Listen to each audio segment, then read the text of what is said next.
Une petite fille de 10 ans qui est en CM2 et qui le matin a du mal à aller à l'école, qui souvent demande à pas y aller, etc. La maman un peu inquiète, elle se dit est-ce que j'écoute trop ses émotions, est-ce que je crée pas de l'insécurité en l'écoutant, puis finalement elle finit par s'énerver le matin parce qu'il faut aller à l'école, enfin bon ça fonctionne pas.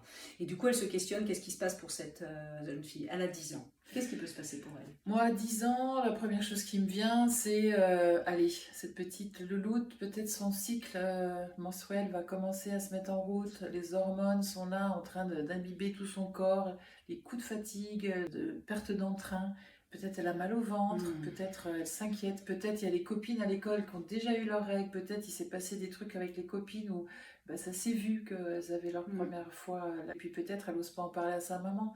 Donc effectivement, en tant que maman, en tant que papa, 9, 10 ans, équipez vos louloutes vous savez, d'une petite pochette avec serviette hygiénique, une culotte de rechange. Jeune fille puisse se changer si besoin, parce que oui, les règles, ça arrive, on ne sait jamais quand la première fois. Et ça met de la sécurité. Et ça met de la sécurité de savoir que j'ai ça et que je peux avoir un pull, vous savez, les pulls qu'on met autour de la taille, ça on a toutes ces histoires-là. Et puis en tant que maman, de raconter, témoigner comment ça s'est passé, nos premières règles, comment c'est arrivé, comment je me suis dépatouillée, qu'est-ce que ça m'a fait, etc.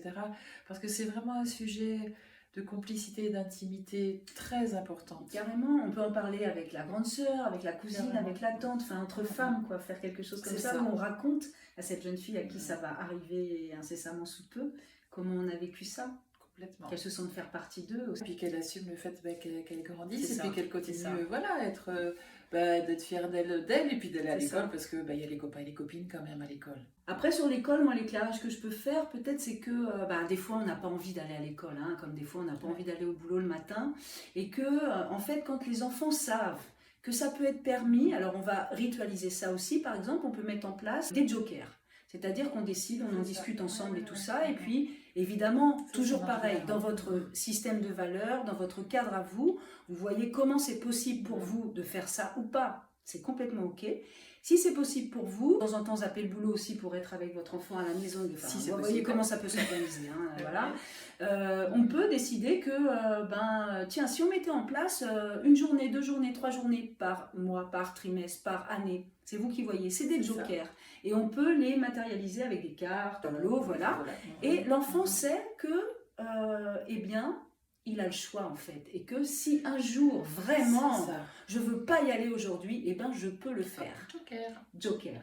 Ce dont je peux témoigner, c'est que les parents qui ont mis ça en place disent que très souvent, en fait, les enfants, sachant ça, ne s'en servent pas. Parce qu'ils savent qu'ils sont libres de pouvoir zapper quand ça leur prendra. Et en fait, ils s'en servent pas. C'est ça.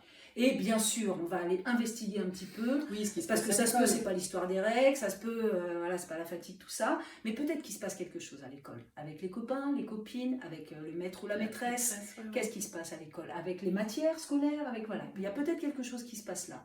Je vois que le matin, tu as vraiment du mal à y aller. Souvent, tu me demandes à pas y aller. Il se passe quoi à l'école? Je m'interroge en fait, et je n'ai pas la réponse. Est-ce que tu peux m'aider à trouver ce qui se passe pour toi en fait? Est-ce que tu peux m'aider? J'aimerais bien pouvoir t'accompagner là-dessus, mais j'ai besoin de ton aide. Tout ça, on le développe à l'université de parents. Formation en ligne pour vous soutenir dans votre posture parentale. Plein de vignettes vidéo qui vous donnent matière à pouvoir s'améliorer, approfondir, répondre à vos questions. Oui, il y a plein de choses. Entretenir la relation. Et puis, il y a des vidéos gratuites sur le site, donc vous pouvez y aller. Allez-y. Mettez des commentaires, s'il vous plaît, sous la vidéo. On aimerait bien avoir vos retours. À bientôt. À bientôt.